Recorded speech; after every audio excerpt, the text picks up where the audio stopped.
Hey, Upstream listeners. Today, we're releasing a conversation from Turpentine's podcast, Live Players, with Samo Burja. In light of Curtis Yarvin's recent New York Times interview, Samo does a deep dive on Yarvin's ideas and how to apply them to the present moment. Please enjoy the episode.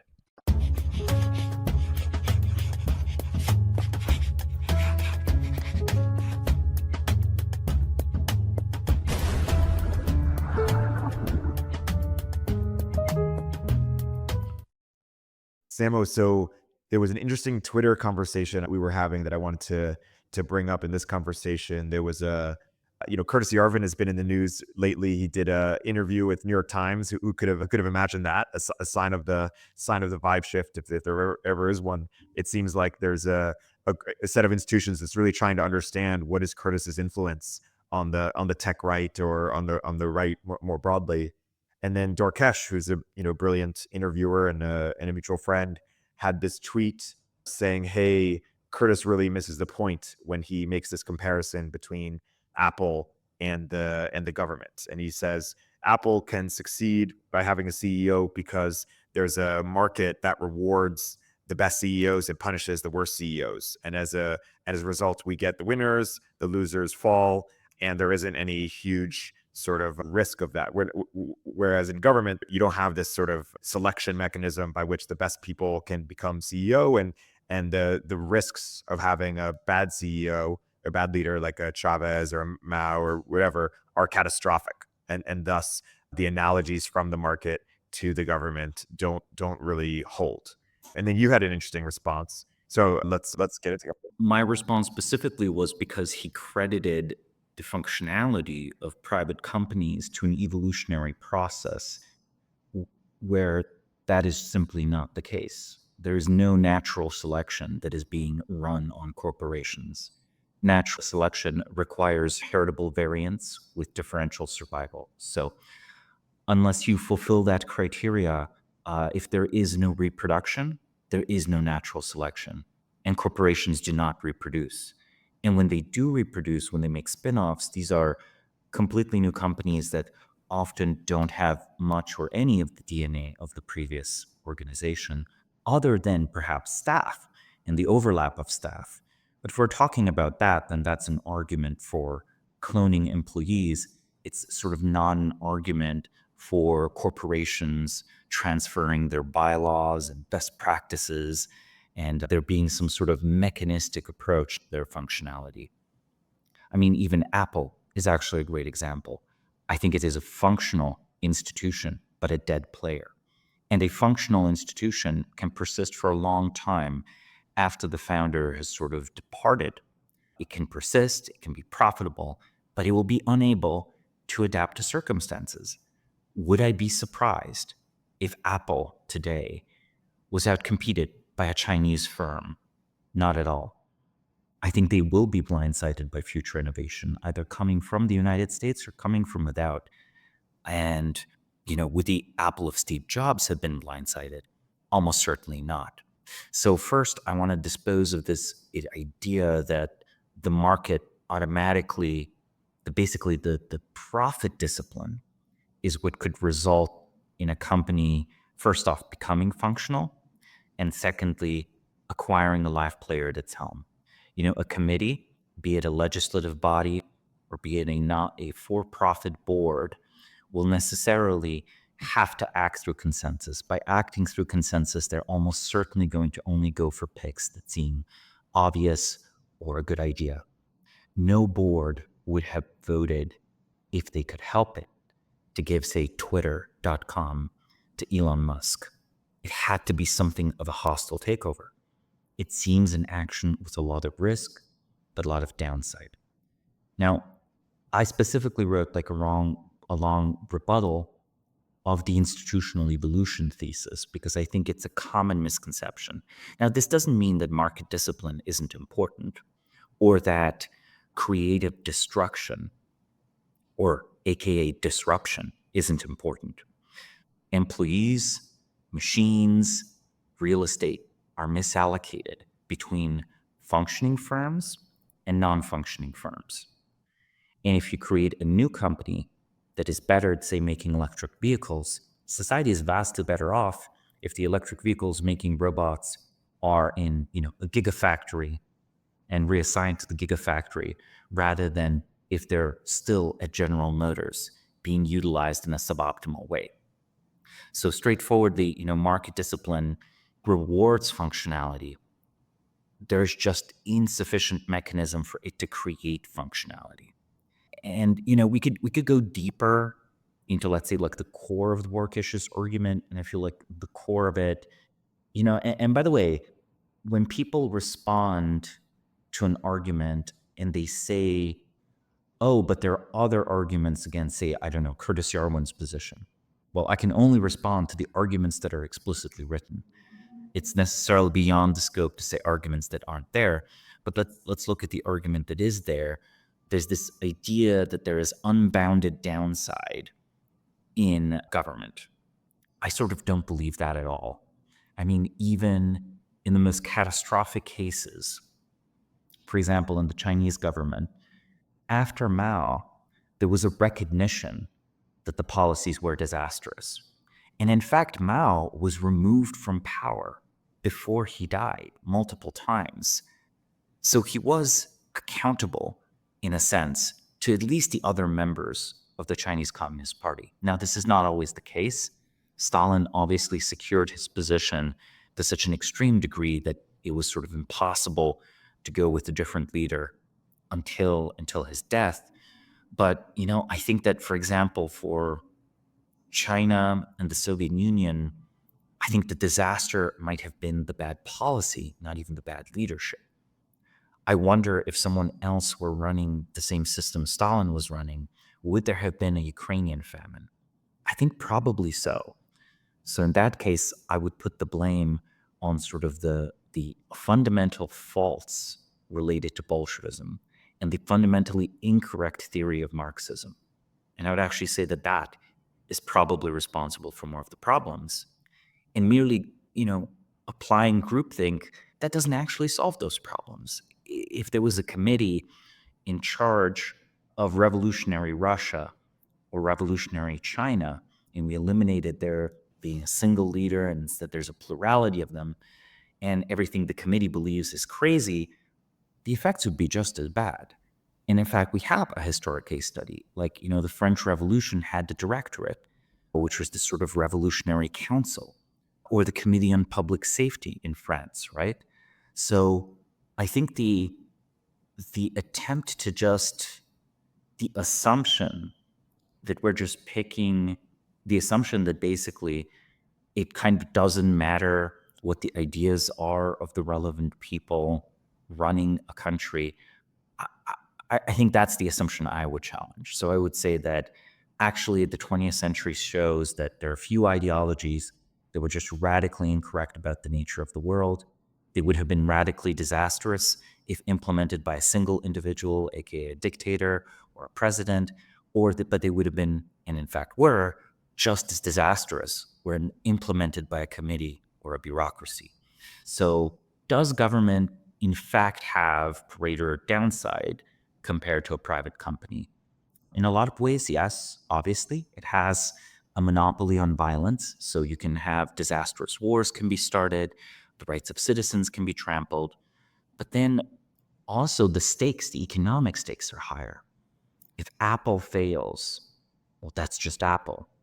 If the US economy fails, well, then Apple fails anyway. It fails by default. So let's put it this way, the upside of a well-run government is vastly higher also than the upside of well-run Apple. I was also confused by that part of the argument because it seemed to imply that to some extent, if Apple were a committee or, had collective decision making, it would be safer or something, or there would be less risk when that's not the case. Holacracy is a terrible trick. The riskiest thing is never changing, right? Exactly. As the world changes. Exactly. And I think applying it to government, I mean, the same could happen to governments, right? Yeah. If the US government remains a static dinosaur, China will outcompete the United States, free market or not, because they know how to use markets. They make smartphones and they make cars and they make AI. And you know what? Maybe the US government should be competent too. Yeah. And I think that's what they're really saying is not that it's less risky to have a committee-led decision-making. No one wants direct democracy. I think what they're actually saying is a gridlocked government is less riskier than a government that is, making lots of decisions in case you have the wrong person making those decisions. But I would say, I would just, echo your point. Maybe short term, but long term, especially in a world where the most powerful player, sets the agenda. There's no way that the most powerful player is going to be a dead player, so to speak. There's no way it's going to be a sclerotic, bureaucratic, entity that can't make decisions, because there is going to be a Steve Jobs led, level leader country, a country that is going to it's almost like the innovator's dilemma, but applied to countries. Like innovator's dilemma says, big companies can't innovate because they're too busy sort of, protecting their existing resources or focused on what they already have. They don't want to disrupt themselves, but, they'll lose to some upstart that is, has a great, live player leading them. And similarly on a country level. So I'm not sure what they're advocating for there. I mean, I think implicitly what they're saying is that all is well and that the United States is not currently in any big problems. So we can kick the can down the road of these fundamental government problems. But I think the other problem here is that there's not just the catastrophic risk of being radically outcompeted. It's the fact that every single government bureaucracy decays from the moment of its founding over time, right? A bureaucracy works the best when you set it up first, because it's like an automated script performing a function. The only thing that changes over time is a greater amount of graft, a greater amount of overstaffing, a greater amount of incompetence, unless a live player like actively resets it. And there's a political reason to expend sort of political energies needed to actively reset it. And I think that happens very infrequently in politics. So it's not just that, we can just keep things as they are and the government will stay equally incompetent. I think the result will be every single year the government will work a little bit worse. So eventually it hits the tipping point where no amount of private sector innovation can escape omnidirectional taxation, omnidirectional inflation, and like omnidirectional regulation. It's sort of, I think we have to start thinking in a very different way where, normally people talk about Elon Musk having revolutionized the electric car industry and revolutionized space because he's in the United States. But let's consider maybe he did it despite being in the United States, despite having to deal with the government. Now, to be clear, China doesn't have the kind of society that could accept an Elon Musk.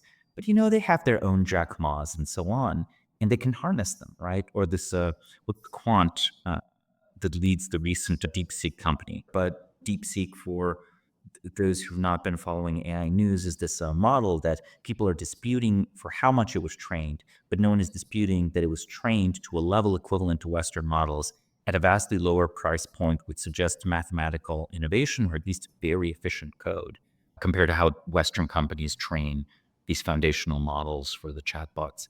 So I would say that at the very least, we have to wonder, well, where are all the other Elon Musks if our system is so excellent at it? Why is all the industrial innovation coming out of China right now? And I don't want it to.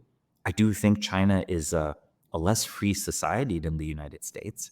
But I think that there's a sort of conflation of like freedom and gridlock, where I think a gridlocked government is actually the enemy of freedom pretty directly, because it functions as a bureaucracy, and it can't help but function as a bureaucracy when dealing with its own citizens. So I actually think that the petty tyranny of the bureaucrat also becomes much worse in a gridlocked government than in an agenda government. Imagine a garden that is overgrown with weeds. In a way, the most toxic weeds, the ones that grow the fastest, that consume the most light, that cause the other plants to fail, those weeds will overgrow your garden. I think that's kind of happening with the US government and US society. And currently, we can be a little hopeful that possibly there's some gardening happening, and possibly some of the weeds are going to be plucked off the trees before they kill them, right? Before the vine smothers the trees. And, if you want to look at examples, like we don't have to be very theoretical. Let's put it this way. Europe has even more gridlocked governments. And these governments have succeeded in squashing their economies and growth in their economies. Is that really the direction we want to go in? Because remember, it'll be a little worse every single year until we course correct. So I really think that there's this assumption that government is infinitely fragile. And I think the truth of it is more that government is very intermittently functional. It's very hard to set up a functional government. If you set it up, you're kind of set for a century or so, or 50 years or so. But eventually someone has to reset it. Look, I guarantee you the government of Singapore will not be very competent in 50 years because it'll have been 70 years since a live player ran it, right? Currently, it still works super well. It's like Apple in the first 2 years after you have a handoff from Steve Jobs. You have your winning product. You're still collecting the benefits. In Singapore's case, the benefits of giving everyone air conditioning, of having clean streets, of having rule of law.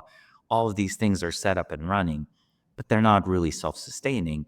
And eventually the civil service in Singapore will come to decay and will come to be like an overgrown weed garden. It'll just take decades for that to happen. We'll continue our interview in a moment after a word from our sponsors.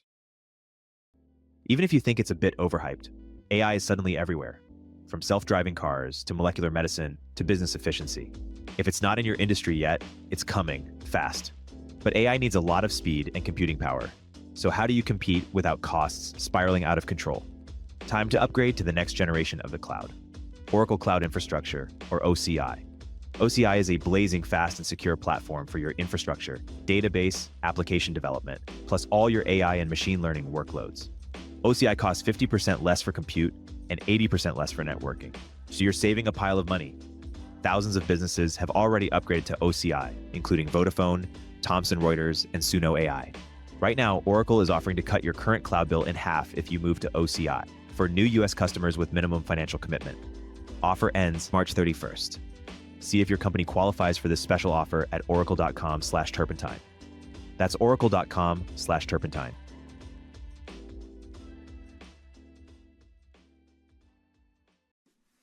Most of you probably know how much the Turpentine team loves Notion, the sponsor of today's episode. We use it every day for editorial planning, transcript markups, project managing, knowledge sharing, and it's where I drop random 3 a.m. ideas that turn into episodes. Now it has the power of AI, built right inside of Notion and woven across our entire workspace. It's been a total game changer for our productivity and focus. We just used it the other day to architect the content schedule for next month across our network. Notion combines your notes, docs, and projects into one space that's simple and beautifully designed. The fully integrated Notion AI helps you work faster, write better, and think bigger, doing tasks that normally take you hours in just seconds.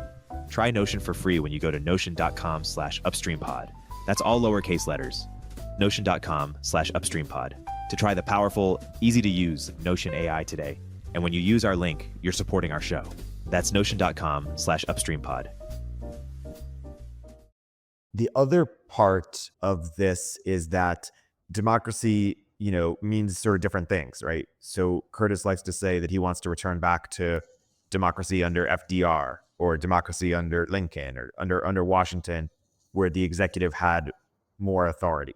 And so it's not just this clear, it's kind of like where on the spectrum of sort of capability versus gridlock do you want to be?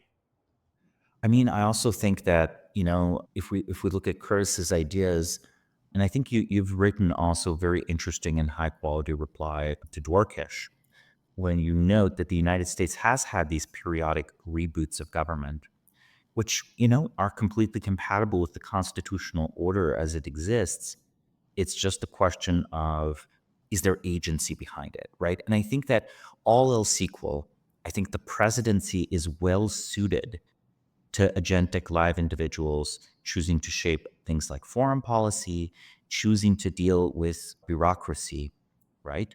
This does not mean that, say, a congressional committee couldn't do something very good. But then we have to ask ourselves, how many live players can be elected in Congress, right? How many are there? So I think that there's definitely a world where it could be Congress that is keeping the bureaucracy accountable. But in a very real sense, that's not where we are politically. In a very real sense, Congress is less democratic than the presidency. It's much harder to unseat enough people or turn over enough people in Congress for there to be a real change in the cultures that goes back to what it perhaps was in the 19th century, which was this sort of almost debating society of some of the America's best minds discussing what the laws should be and discussing what the civil servants should do in a way as much as, the king or queen of England devolved their power to parliament, which then devolved it to the civil service. I wonder whether Congress today is enjoying all the benefits and prestige of being in power, but has long devolved power to unnamed agencies. And then there's an open question, okay, having set the budget, having delegated so much of law to mere administrative decision-making, right? And the laws that are passed being written by lobbyists and NGOs and so on, I don't know, does Congress even have a democratic mandate?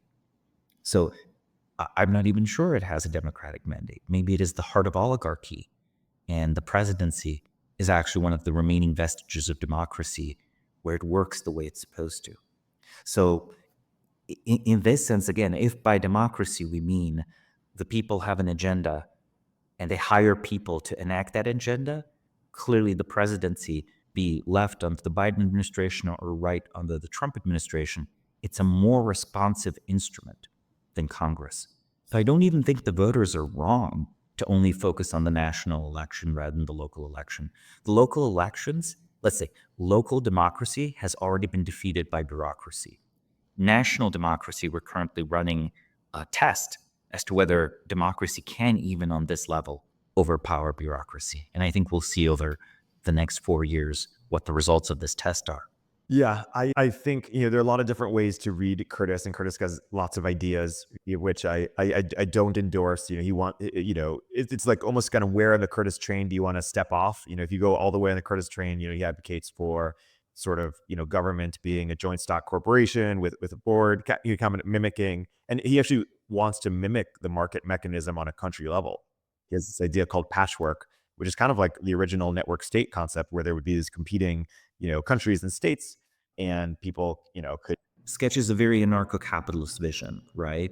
And in some ways, I could see it being desirable. Like, I certainly am in favor of small, efficient states. Like, there's an argument that it's easier to run a Singapore than it is to run a China or to run the United States. So maybe, I don't know, maybe New York should be a city-state, and you should be free to enter and leave New York as long as you abide by its laws.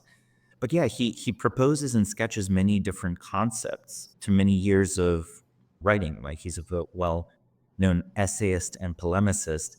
And I think the polemicist angle shouldn't be underrated here, where, I think there's some element of hyperbole also in his writing. Oh, absolutely. Yeah, and he enjoys provoking. And I think being a gadfly that provokes people, that almost enrages them, right? I think there's something useful there, and that's part of the reason his ideas have been influential. It's not because people agree with them, all of them, but because once presented, they have us talking about this topic at all. Dworkesh was not talking directly about Donald Trump, for example, or Joe Biden. He was talking about Curtis Yarvin. And that is also the function of a gadfly, of a Socrates, of the hyperbole, the provocation. You set a conversation, you open a conversation that people must address. If you're silent, this conversation might not happen at all. But saying something provocative often has the function of forcing a conversation. It's sort of like, I'm almost tempted to call philosophers and thinkers like this as the equivalent of a building inspection. The inspector shows up, and time to check if your establishment is up to the fire code, right? Do you or do you not have arguments for how things are run right now? Here's a challenge. There's no evading it. You must respond. And I think currently, the provocations still stand. There are some responses, but the responses seem less persuasive than they should be for us to continue running things the way we've run things for 40 years or so? And the world has changed so much in 40 years, but even the stuff that used to be done super well is not done super well. Like, if I were to pick an element of the US government that I truly admire for its efficiency and its, functionality, I'd say DARPA. But people don't even know how DARPA works, right? If you ask congressmen what makes DARPA work, I'm not sure they could give you a coherent answer.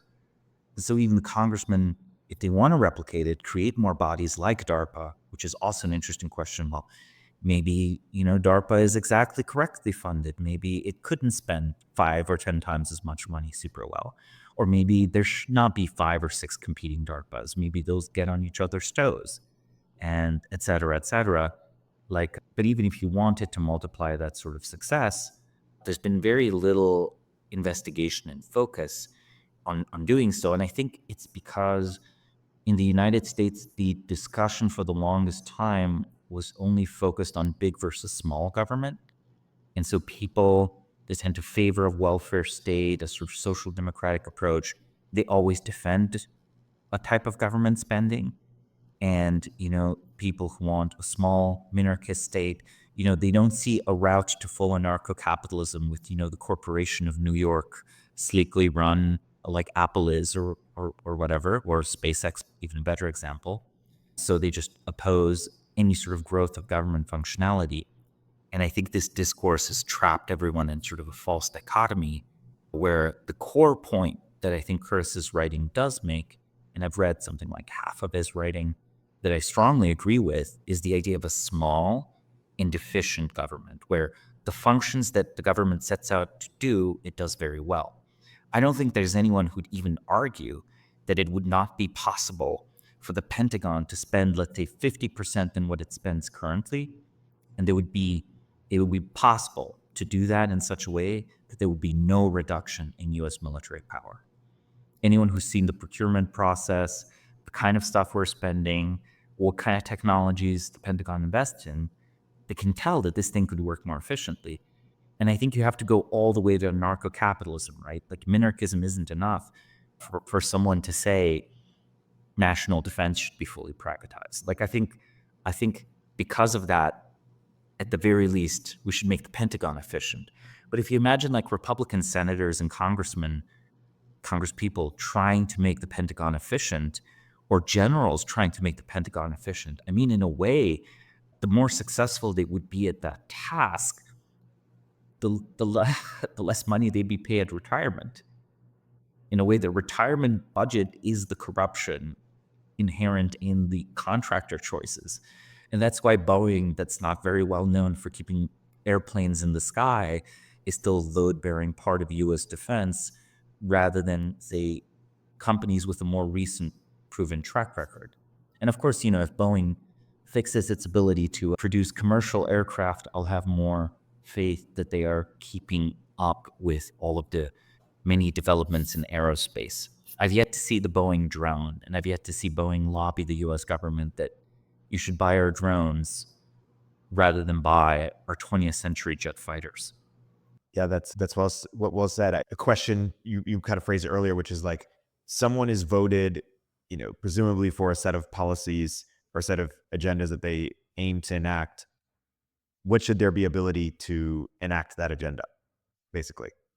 And I think what I want us to do is to be honest with the trade-offs that we're taking if we say that they shouldn't be allowed to enact it. And it's not have this fairy tale, this committee just makes better decisions. It's really, are we having decisions or are we not having decisions? And it seems like we've not had decisions for quite some time. And, there are pros and cons of that. But I would argue, and it seems you argue as well, this is not long-term sustainable relative to another power who does have the ability to make decisions. Now, the contrast to that is the last 5 years, China's decisions around COVID and others seem to have really set them back. I mean, they really did. But then did our decisions on COVID not set us back? It's a question of who suffered more damage, and it's not a very obvious one to figure out. I mean, China has made mistakes. There's no denying that.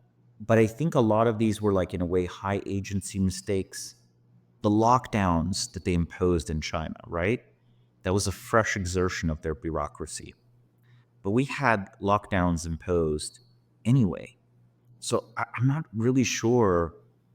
I'm not really sure that the Western world was saved from a dumb COVID policy, actually. I think we had a equally dumb COVID policy, right? And perhaps, like, if we were to give an example of an actually disastrous Chinese policy, I think it would have to be the one-child policy, which was set up and left running for 50 years. It was only a few years ago, maybe early 2012, 2013, 2014, when China formally abandoned it. So that was an example of a catastrophic policy that was left running by an authoritarian government that circumvented, a lot of private rights as well, where they just put pressure on individuals to not have children. It moderated over the years, right? But the deep problem there, perhaps, was that a policy was left running way past its expiration date. So I think if you have high agency government, and if power can be relatively peacefully transferred to the live players versus having to be stuck in dead player organizations, I think even mistakes can be corrected for much more quickly. If I were to, propose that there was a government that did COVID policy well, I would actually highlight Sweden. And perhaps Sweden has a more functional bureaucratic system than the Western world and China, because their policy was sort of like, well, old people should stay home. Young people can go to work, and young people can go to the beach, and young people can have fun, and that will actually be okay. And when we look at the statistics, not that many people died in Sweden, and the economic damage was less than what we saw in the Western world, and it was less than what was seen in China. I suspect that the question of disastrous policy, again, I think the underlying question here is how high is the opportunity cost that we are paying for dysfunctioning government?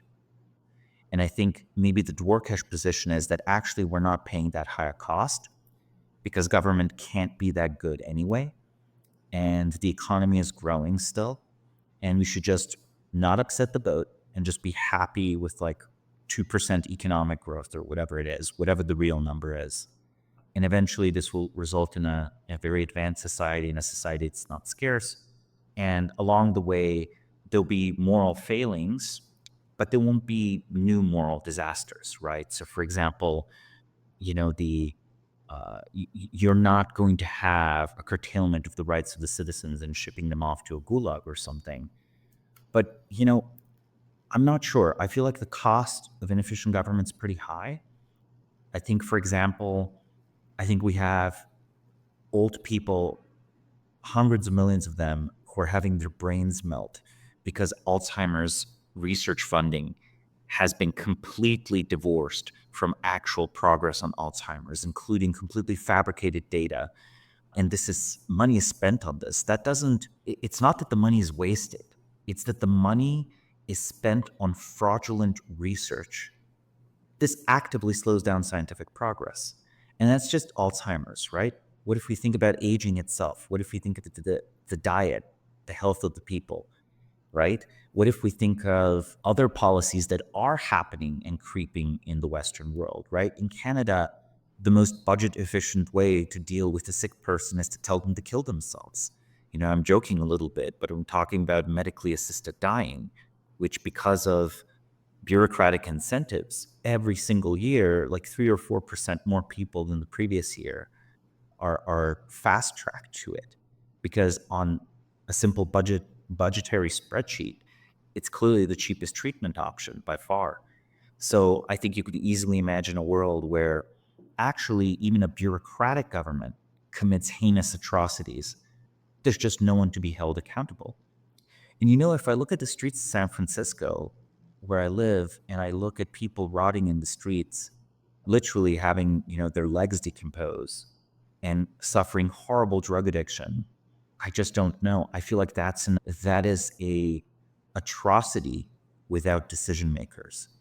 And I think if we add to this and let's say the Canadians' assisted suicide program and the poisoning of the epistemic well of science, I think the opportunity cost we're paying for bad government is very, very high. There's no reason, okay, the reason we can't live in the future is not because no technologies, there's no technology even missing, right? When people see a clean Japanese city or a clean Chinese city with cheap healthcare and smartphones, they say, oh, they're living in the future. The difference between San Francisco and Tokyo isn't in the quality of the smartphones. It's in the quality of the whole experience of living there. And I think that difference will for always elude us until we have efficient government. And then the cost to human lives, such as the enabling of crime, bad health outcomes, people dying that didn't need to die, I think those will keep playing a role. So I actually think that the cost of inefficient government is astronomical. And so I'm willing to risk it a little bit because we're actually harming a lot of people every single year with bad policies and bad choices. Yeah. In many ways, Joe Biden was the perfect metaphor for sort of the asleep at the wheel, headless. Dippy Joe? Yeah, headless government of just, unaccountable sort of bureaucrats who were neither, voted nor are accountable to neither a voter base nor a market, right? You don't vote for these 3-letter agencies. You don't vote for these policies. You don't vote you don't have a say whether these people get to keep their jobs or not. There's no accountability. No one gets fired when Afghanistan happens or something like this. And the president can't even fire them either, or a lot of them at least. And I do want to zoom out to briefly, just because I feel like Curtis Yarvin is a misunderstood figure, and I want to just claim that he's had a lot of influence on some other thinkers who are a bit less provocative, although they're provocative in their own way, but a bit more clear. I mentioned the network state idea that Balaji has. I think that was influenced by and built upon Curtis's ideas. We saw Mark Andreessen has mentioned James Burnham a lot, and kind of this idea of managerialism, of sort of, we don't have more organizations are oligarchies than we would like to admit. Even companies themselves, CEOs feel trapped by their employee base and their investors, and you see Vivek Ramaswamy advocating for ending the sort of administrative state or deep state, or giving more power to the authority. I think these are sort of directly taken from Curtis's ideas. I know Thiel is inspired by Curtis. I think Curtis is a lot better, in my opinion, in his analysis of the problems than in his proposed solutions which sometimes can be a bit fanciful. But I think, one thing he really inspired is this shift from libertarian to right wing. I think he identified that, there's a lot of Silicon Valley libertarians in 2000. In a way, perhaps he was the first tech right writer. Exactly. I think there were a lot of libertarians, and he basically went to libertarians and said, hey, you're kind of just losing. Like, if you have your hands behind your back and someone's punching you, you're just losing. And so, you don't want to lose, right? It's not fun to lose. And so you need to be willing to seize power. You need to be willing to stand up for yourself. And these ideas of sort of marketplace of ideas or classical liberalism, these are elegant ideas, but in some ways they lose to liberal ideas because they're not playing, but they're bringing a knife to a gunfight. And even when these ideas were first ascendant, they were advanced by agentic and thoughtful individuals wielding unelected power. I mean, let's be real, the Constitutional Congress and America's founding fathers, they didn't really ask themselves, like, but should we be reforming government? I mean, they did to some extent, but what I'm saying is that they were not afraid to gamble over what today would be seen as a trivial tax. And I think maybe they were right and we were wrong, right? Like, you look at what was the tea tax? It was like 3% or something? Yeah. I don't know the exact number. Yeah, what's the activation energy for them to demand better government? And what's our activation energy? And, they gambled, and the upside has been immense. I mean, the upside has arguably been the most successful country in the history of the world. I feel like we should play that roulette a few more times. Yeah, 100%. That makes sense. We'll continue our interview in a moment after a word from our sponsors. Every time I hop on the 101 freeway in SF, I look up at the various tech billboards and think, damn, Turpentine should definitely be up there. And I bet I'm not alone. In a world of endless scrolling and ad blockers, sometimes the most powerful way to reach people is in the real world. That's where Adquick comes in. The easiest way to book out-of-home ads, like billboards, vehicle wraps, and airport displays. The same way you would order an Uber. Started by Instacart alums, Adquick was born from their own personal struggles to book and measure ad success. Adquick's audience targeting, campaign management, and analytics bring the precision and efficiency of digital to the real world. Ready to get your brand the attention it deserves? Visit adquick.com today to start reaching your customers in the real world. Again, that's adquick.com.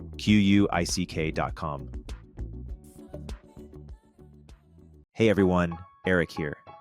In this environment, founders need to become profitable faster and do more with smaller teams, especially when it comes to engineering.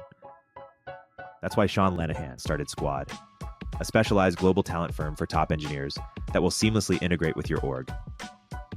Squad offers rigorously vetted top 1% talent that will actually work hard for you every day. Their engineers work in your time zone, follow your processes, and use your tools. Squad has front-end engineers excelling in TypeScript, React, and Next.js ready to onboard to your team today. For backend, Squad engineers are experts at Node.js, Python, Java, and a range of other languages and frameworks.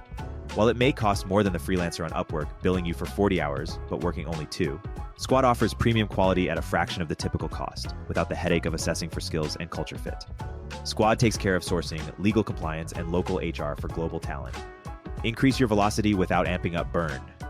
Visit choosesquad.com and mention Turpentine to skip the waitlist.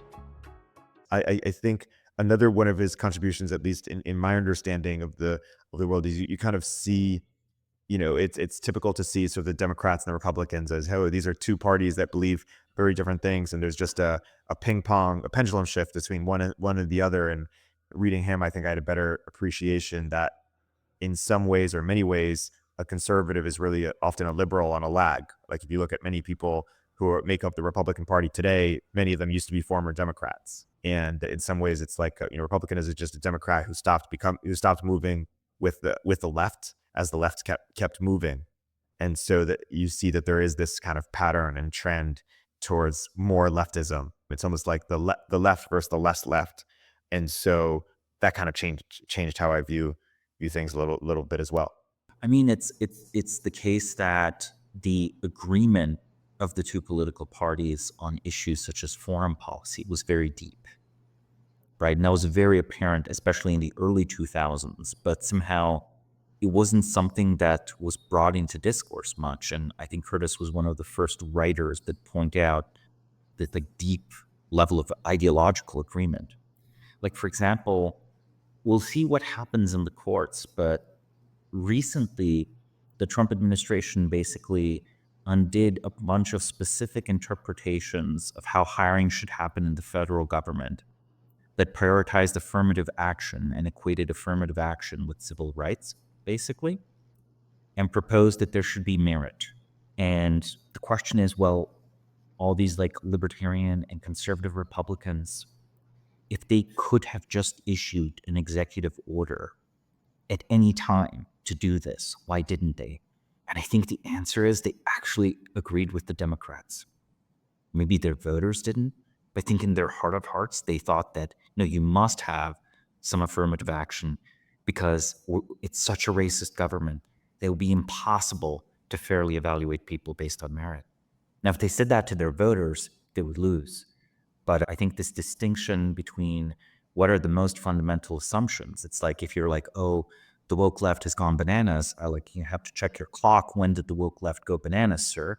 They go bananas 2016, 2012, 1988, 1888. I think you're completely correct. You have to actually check what someone's views are if you want an alternative to the default course.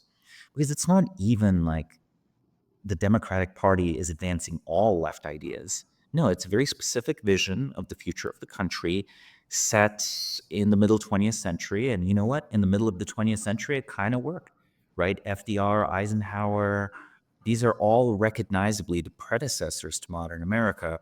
but it feels like this direction, this ideological, political direction is stale. Like there's a very real sense in which, China has a different left-wing direction than the US. And maybe in some ways, for a little bit, they were actually more capitalist. Like, I'm going to say, I don't know, the idea of a special economic zone where you let a region develop for 90 years and you exempt it from regulation, that doesn't sound like a very left-wing idea to me. And that sounds like something the US sure could use. China did that. So let's put it this way. The core ideological direction of the United States and the thesis that it is exploring probably needs a correction. And I think that Curtis was correct in pointing out that there was an ideology that united the mainstream left and the mainstream right. I think people, until someone like him pointed this out, they didn't know this. It's now become almost a common wisdom. But I remember 2010, 11, 12, when I first read these ideas, these were like very out there, very interesting ideas. People would like talk to each other in hushed tones. Oh, have you heard of this writer, Mencius Moldbug? Have you read him? Right? It's almost like, oh, don't tell anyone, but yeah, I read him. Yeah. So okay, that's underground intellectual influence.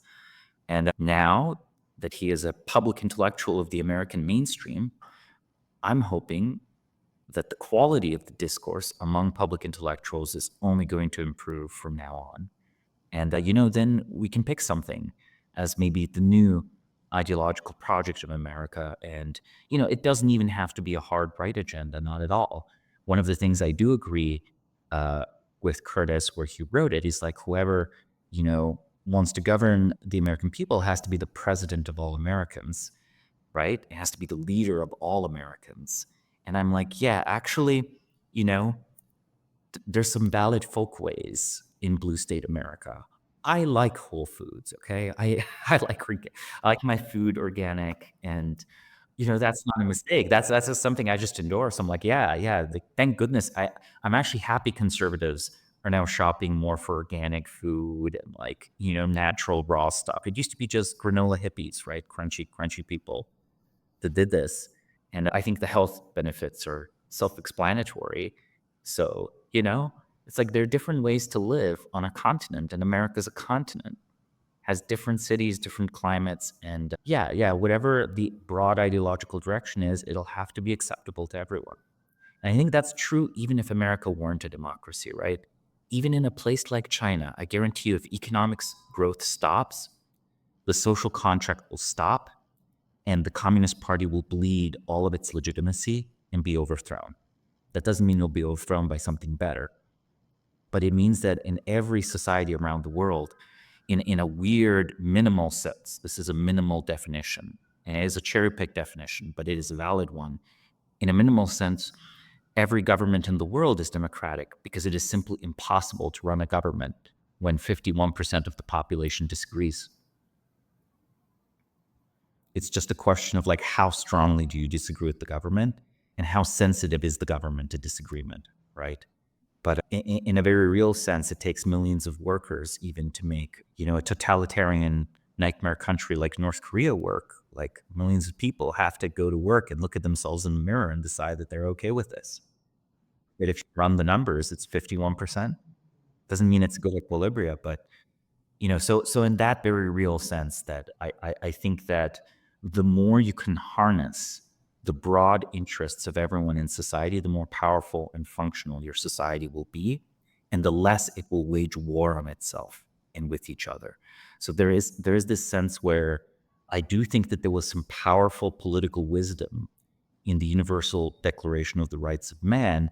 I'm not necessarily talking about the anthropology, but there was this correct intuition that actually the energies of the nation, currently, oppressed by these weird feudal structures, misdirected, suppressed, etc., these could be harnessed.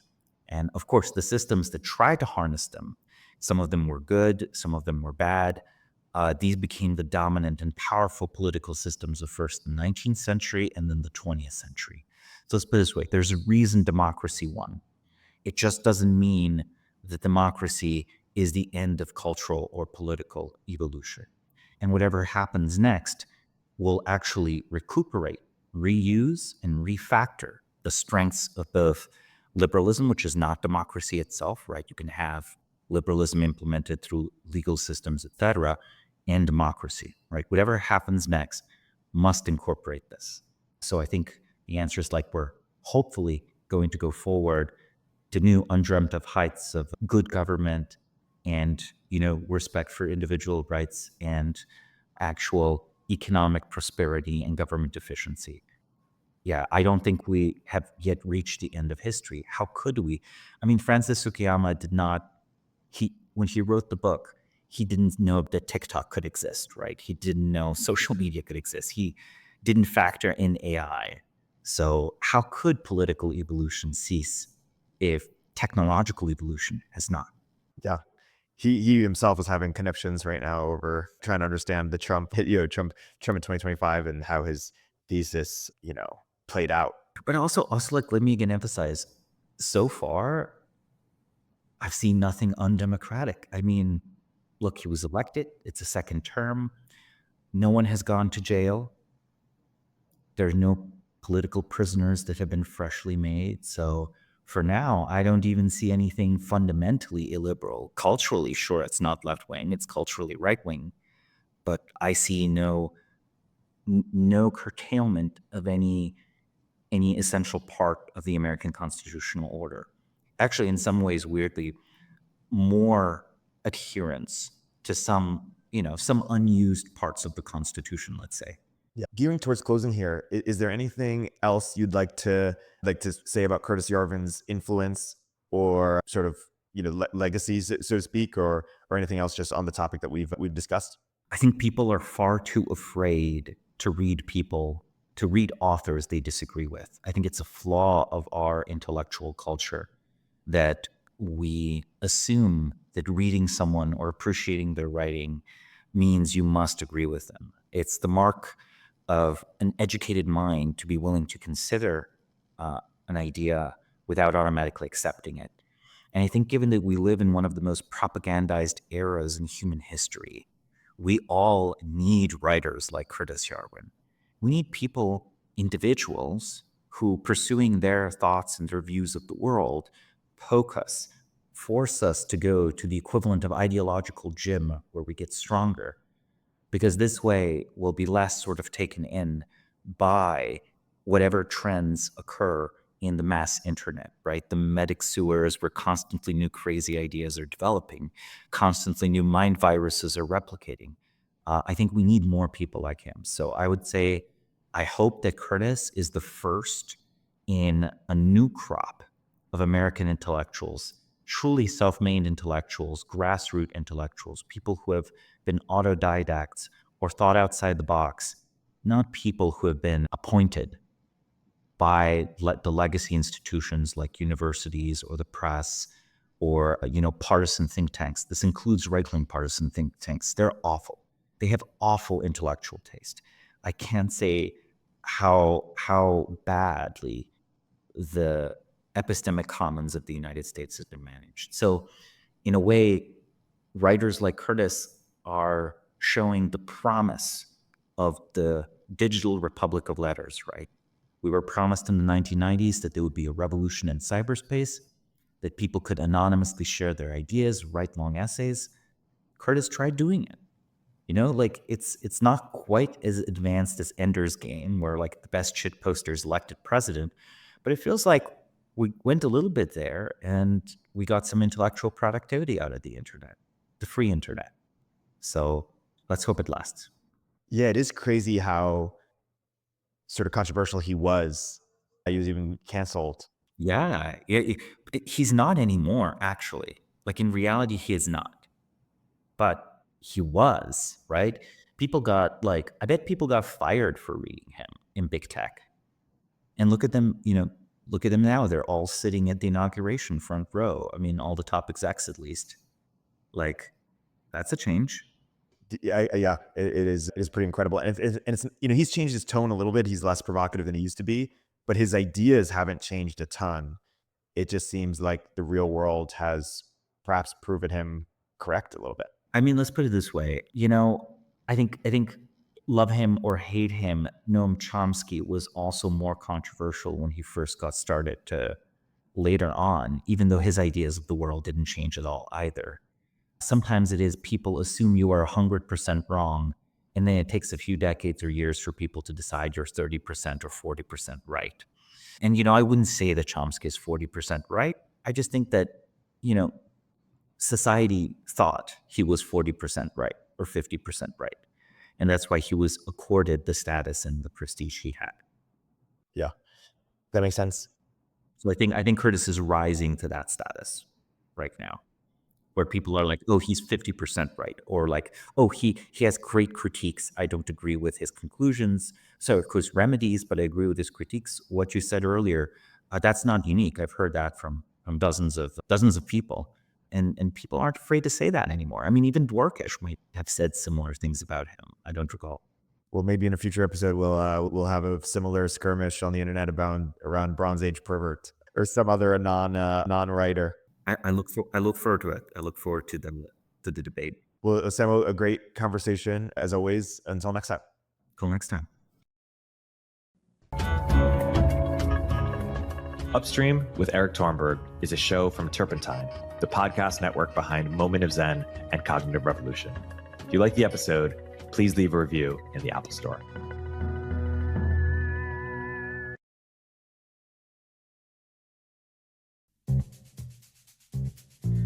Hey everyone, Erik here. At Turpentine, we're building the first media outlet for tech people by tech people. We're the network behind the show you're listening to right now. We have a slate of hit shows across a range of topics and industries, from our AI and investing cluster of podcasts to shows that drive the conversation in tech with the most interesting thinkers, founders, investors, and influencers, like Econ 102 with Noah Smith. We're launching new shows every week, and we're looking for industry-leading sponsors. If you think that might be you and your company, email me at eric@turpentine.co. That's ERIK at turpentine.co, and let's partner together.